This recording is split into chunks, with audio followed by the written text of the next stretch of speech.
उस्मानाबाद लोकसभा मतदारसंघामध्ये दुपारी 3 वाजेपर्यंत 40.91% इतकं मतदान झालेलं आहे।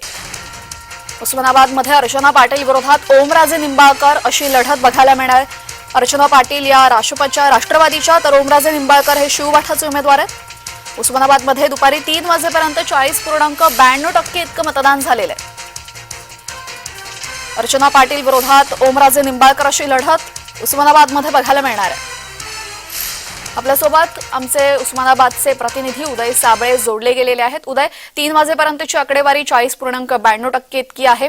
कसा आहे मतदारांचा उत्साह? कितपत मतदान होईल असं वाटतं? नक्कीच तेजल, आपण जर पाहिलं तर उस्मानाबाद मतदारसंघामध्ये दुपारी 3 वाजेपर्यंत 40% मतदान झालेलं आहे। खरं तर आज दिवसभर उन्हाचा पारा जर बघितला तर आपण 42 अंशावरती उन्हाचा पारा गेला होता, त्यामुळे दुपारनंतर खरं तर आता लोक मतदानासाठी येत आहेत। आपण पाहू शकतो की अशा प्रकारे लोक जे आहेत ते आता मतदानासाठी या ठिकाणी गर्दी करताना पाहायला मिळतात। खरं तर सकाळी म्हणजे दुपारी 12 वाजल्यापासून उन्हाचा कहर सुरू होतो, तो 3-3:30 पर्यंत राहतो, त्यामुळे मधल्या काळामध्ये मतदानाची टक्केवारी निश्चित आपल्याला कमी झालेली पाहायला मिळते।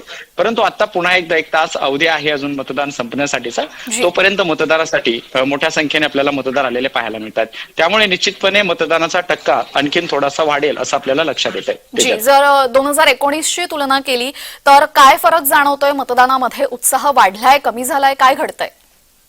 नाही, आपण जर पाहिलं तर 2019ची तुलना जर केली तर त्यावेळेस 63% आसपास जवळपास मतदान झालं होतं, परंतु आता तितकं मतदान होईल की नाही सांगता येत नाही, कारण आता मतदान थोडंसं कमीच होण्याची शक्यता आहे।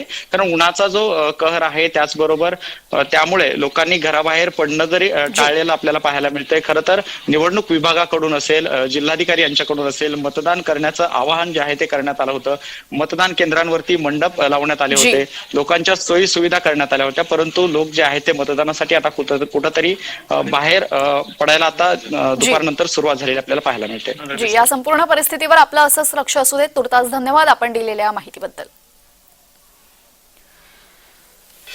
तर उस्मानाबादमध्ये दुपारी 3 पर्यंत 40.92% इतकं मतदान झालेलं आहे। उस्मानाबादमध्ये राष्ट्रवादीच्या अर्चना पाटील विरोधात शिवबाठाचे ओमराजे निंबाळकर अशी थेट लढत बघायला मिळणार आहे। दोघांचंही भवितव्य मतपेटीत बंद होत आहे। महाराष्ट्रामध्ये मतदारांचा कमी प्रतिसाद दिसतोय,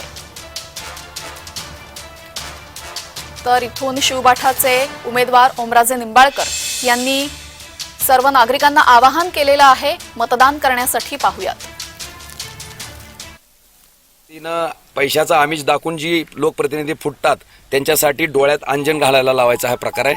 आणि आपण हे जे हे करा, आपण तपासणी करा की नेमकं आचारसंहितेचं व्हायलेशन काय आहे। आम्ही साधं जय भवानी जय शिवाजी हे वाक्य जर शिवसेनेच्या त्या प्रचार गीतात आलं तर ते व्हायलेशन होतंय।